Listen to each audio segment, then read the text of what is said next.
And welcome back. Here we are again talking about the Fuji X-H2s, which is, as you probably know, the flagship camera from Fujifilm, launched 7-8 months ago. Anyways, in the summer of 2022.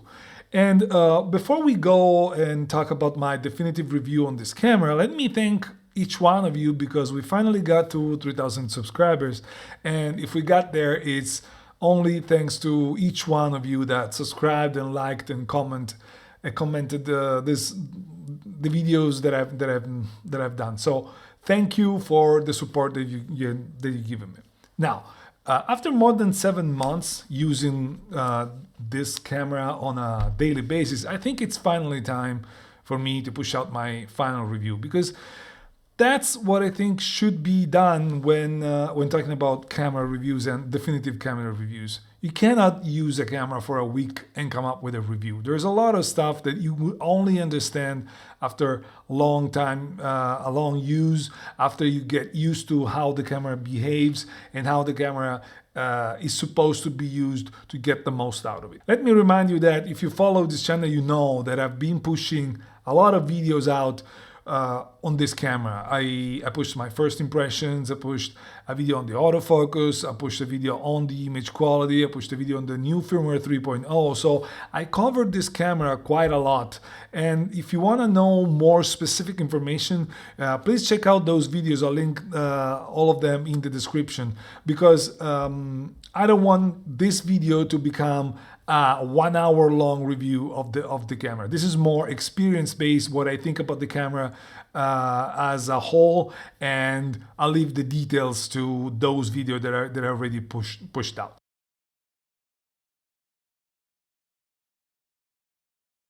Now, from a build quality standpoint, as I already mentioned in my first impression videos, the camera is very solid. It is sturdy and well built, and it's well thought out.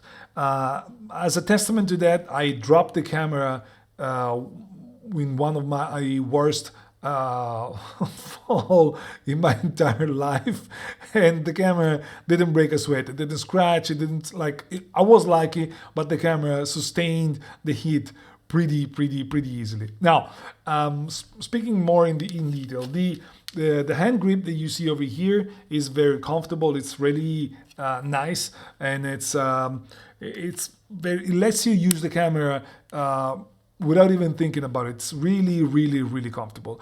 I don't particularly like the layout of the buttons in this part over here, because especially this one over here that you see right next to the back wheel is not that easy to reach while you're shooting, and it tends to use it. You basically remove your eye from the viewfinder and start looking for it, while the ISO and the white balance button are really well placed. Now, good thing is that they're different sizes, so you can tell which one you're using pretty easily.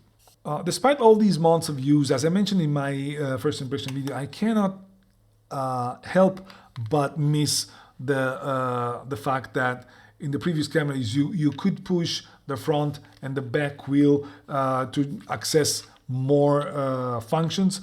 This is, to me, is a stupid choice. Fuji should bring it back in every camera, because it was an additional way to control your camera, and right now you're kind of forced to use the ISO button. If you're a manual, you're kind of forced to use the ISO button over here and then go to the dial, while in previous iteration of the cameras you could just click on the back or the front or whatever you wanted, and you could access the ISO very easily. It's minor things, but I still cannot get used to it, and at this point I think I will never get used to it. I think this is an oversight from Fujifilm.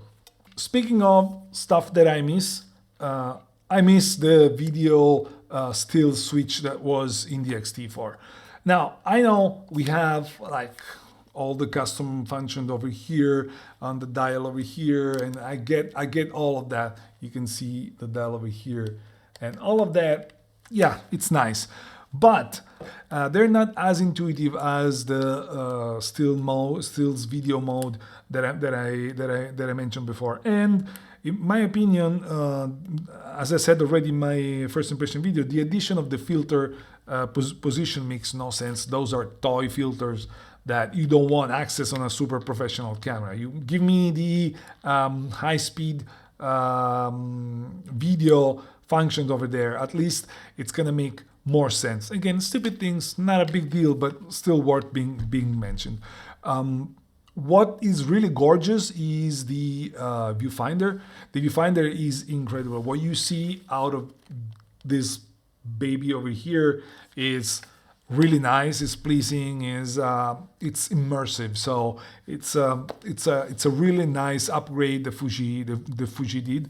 The flippy screen, it's basically the same layout that Fuji had in the X-T4, and it's fine. I like it, and I think it should be present in a camera like this.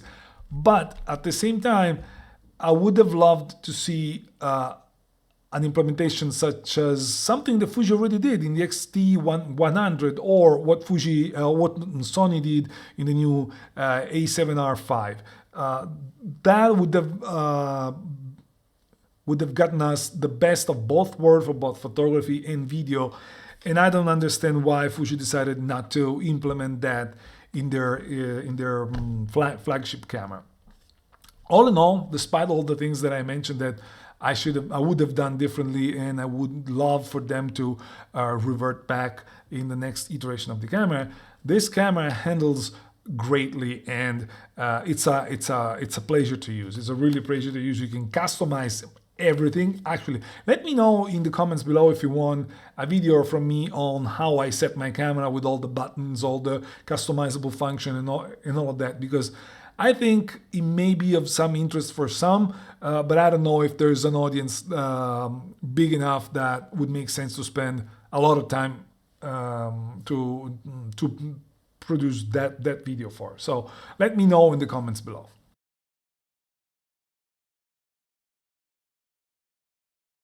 Talking about image quality in stills, there's not much to say. Like, if you know how the image quality is in the previous generation of Fujifilm cameras, X-T3, X-T4, X Pro 3, X-T30, whatever, all of those.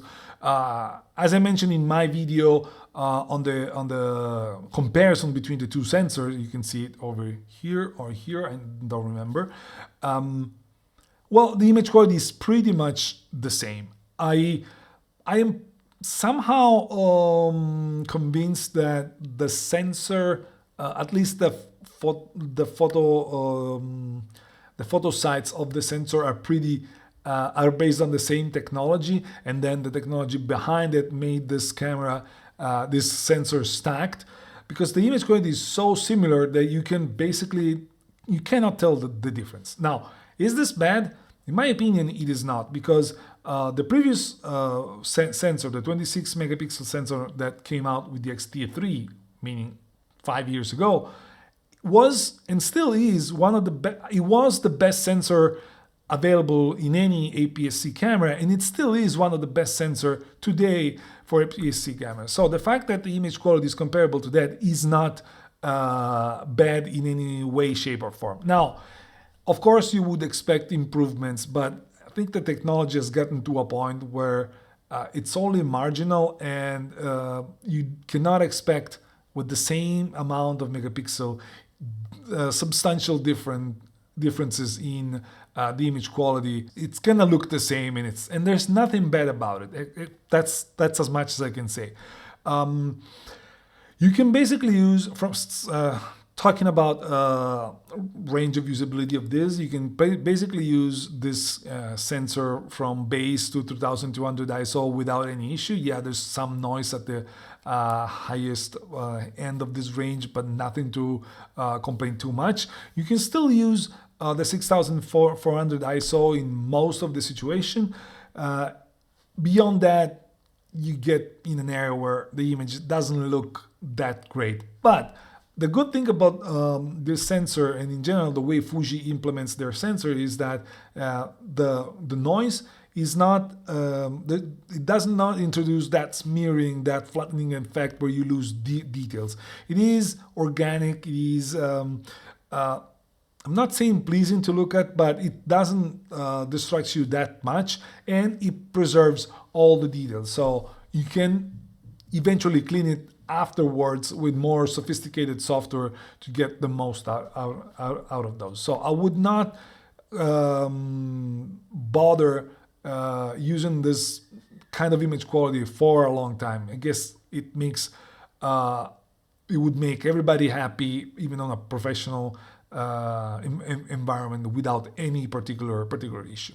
I have used this camera in any possible scenario, and I have never been disappointed by the result that I got. And actually, before we talk about something else, let me show you a little bit of montage with all the variety of shots that I've taken with this camera, just to show you what it is capable of.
Speaking of autofocus, the autofocus on this camera, on any Fuji camera since forever, has always been a touchy subject. Now, we all know that up until the X-T3, the single focus wasn't bad. If we don't think about like the first generation of camera, but from the second, it's always been this, the single focus has always been good.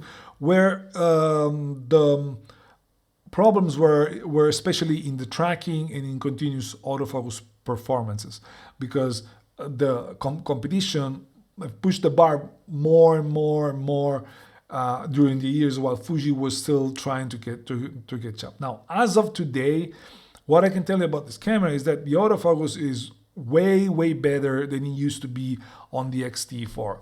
It was already great, as I said, as a single point autofocus, but now even tracking is pretty reliable. Now, I don't have enough experience with Sony or Canon to tell you whether it is comparable to 100% or it's 90% as good as that, or 80%. I don't know. What I do know is that in a real world scenario, this autofocus performs great, and I have never had any reason to really complain about it. Also, you know, a new firmware was released a few months ago, firmware 3.0, and you can see the video up here. That in that video, I also highlighted how the improvement in the tracking was pretty substantial, although the camera is not perfect, especially when it comes to video tracking, but we're gonna get to it in a second.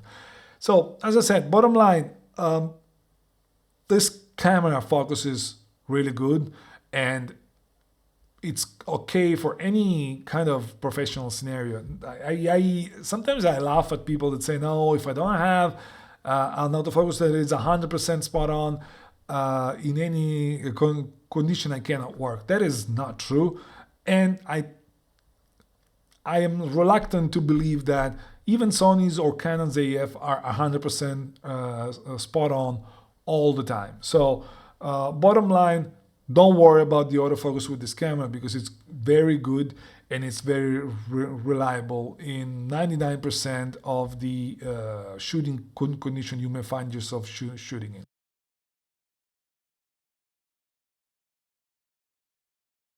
Video is where this camera, the X-H2s, shines particularly because as I said, from a stills image quality, the quality was already there, and we're keeping that. But when it comes to video, what this camera gives you is an insane video quality, a huge variety of choices of codecs and bit rates, and thanks to its fast processor and its CF Express slot, you basically have no limitation when it comes to choosing how good you want your video to be. It also gives you 4K 120 frame per second, although it's a little bit cropped, but it's fine, and 4K 60 frame per second without crop. The fast readout allows for minimal, almost invisible rolling shutter. The IBIS on this camera was vastly improved over the X-T4. Although it's not perfect, it is still vastly improved. And together with the fast readout of the stacked sensor, it allows to minimize those artifacts, those wobbling effects that you would see, especially like on wide-angle lenses in the corners. You would see that on the X-T4. With this camera, between an improved IBIS and the faster readout, it's basically gone, and you can vlog without any issue or use wide-angle lens handheld without any particular issue.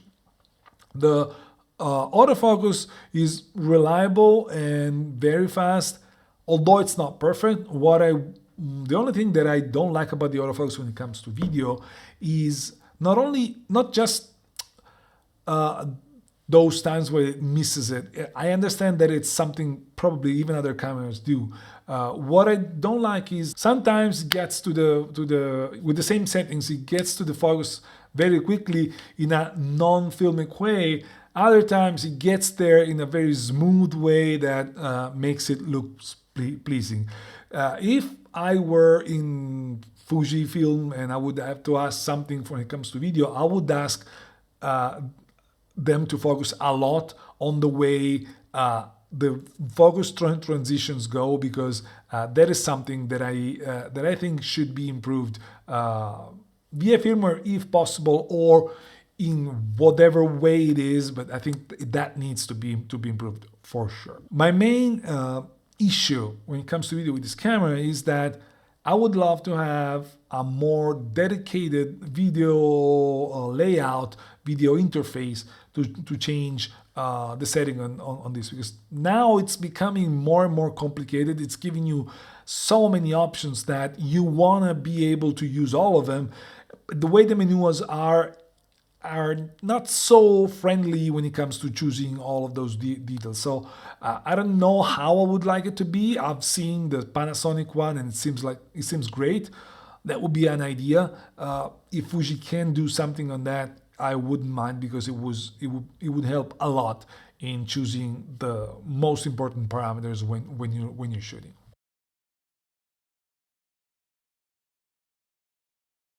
So in conclusion, I think this camera, the X-H2s, is one of the best cameras available in the market right now, regardless of the price.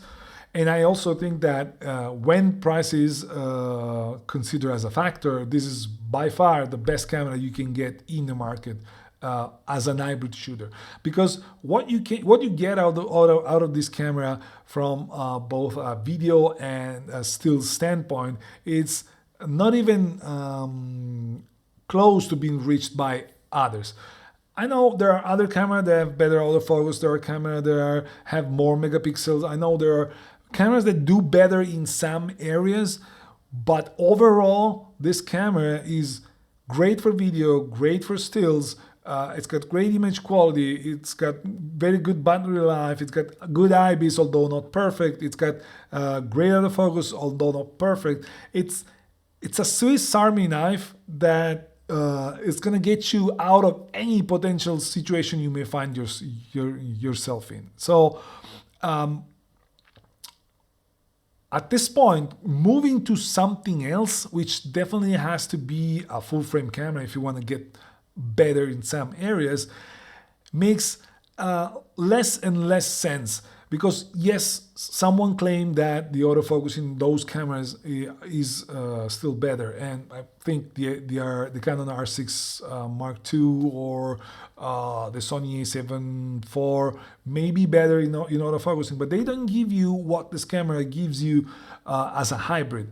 And when you move to something else, then you have to start putting up with prices and sizes and weight of lenses that are made for those systems. And today, while in the past switching would have made a little bit more sense because you would get far better results, I guess today, moving from Fuji to get to the full frame, I don't think it's worth the price and weight and size difference. Again, that's me. Don't kill me. I know someone is gonna be telling me that I'm completely wrong, and I'll accept it. We all have our opinions, but it's now that the gap has narrowed in pretty much everything, and now Fuji is besting most of the cameras in some aspects.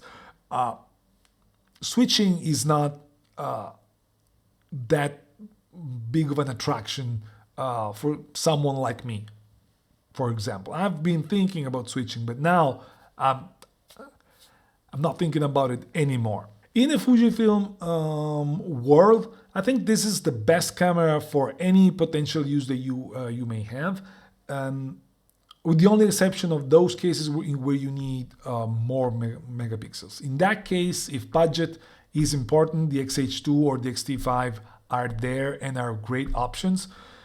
Or if you want to spend more, you can go to the medium format bodies, which give you 100 megapixels and all of that. But then you have to spend a lot more and carry with you a lot more weight and size.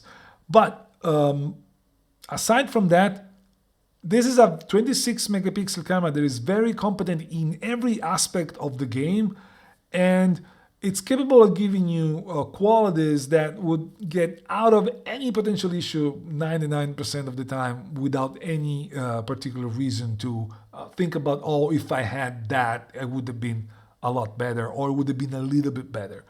Now, I'm not here to sell you this camera, but again, despite a few things that I I didn't like from the beginning, and I haven't gotten used to, I still think this camera is the best option that you have. This is my go-to camera for pretty much anything, and I'm not planning on selling this anytime soon because it got me. It's my workhorse tool that I use when I need to make sure that the result is there and I'm not gonna miss it. That's really important. Now, my only concern, and I mentioned that a second ago, is after all of these years of the XT line and the X Fuji line, which was based on some areas of photography that were based on experience, that were based on dials, physical dials and all of that, the X-H line turned into professional tool.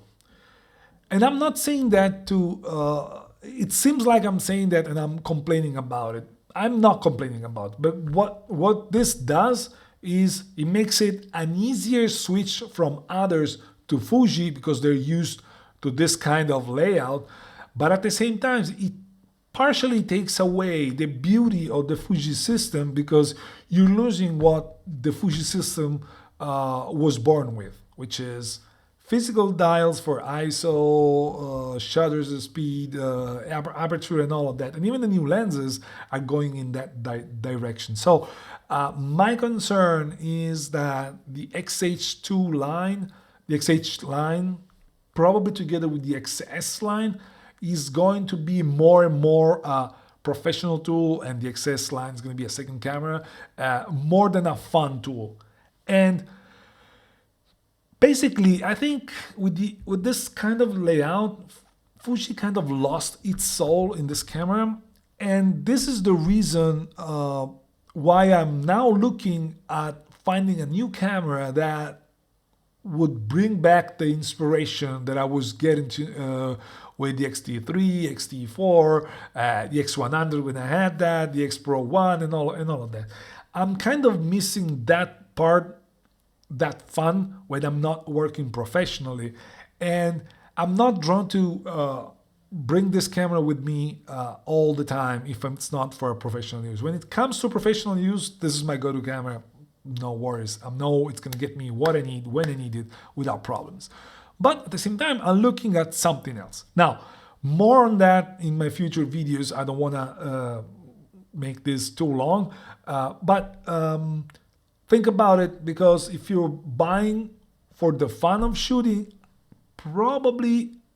it's probably best for you to go towards the XT line. If you're buying for a professional use, this camera is not going to disappoint you at all. Now, I think that's it for today. Let me again thank each one of you for subscribing to this channel. We got to 3,000, and it was one of my small goals, which I hoped I would get at the end of last year, but it's fine. So thank you again. Leave me a thumbs up if you liked it. Subscribe to the channel if you haven't already. And let me know in the comments, what do you think? If you want to know more about this camera, even though I've covered it pretty extensively. And let me know if you want to see the settings layout that I have to make this camera work at the best, at least for me. But at least it's going to give you some ideas that you may have not thought of during your setup process. Again, thank you for watching this video, even if it was long, and I'll see you in the next one. Bye-bye.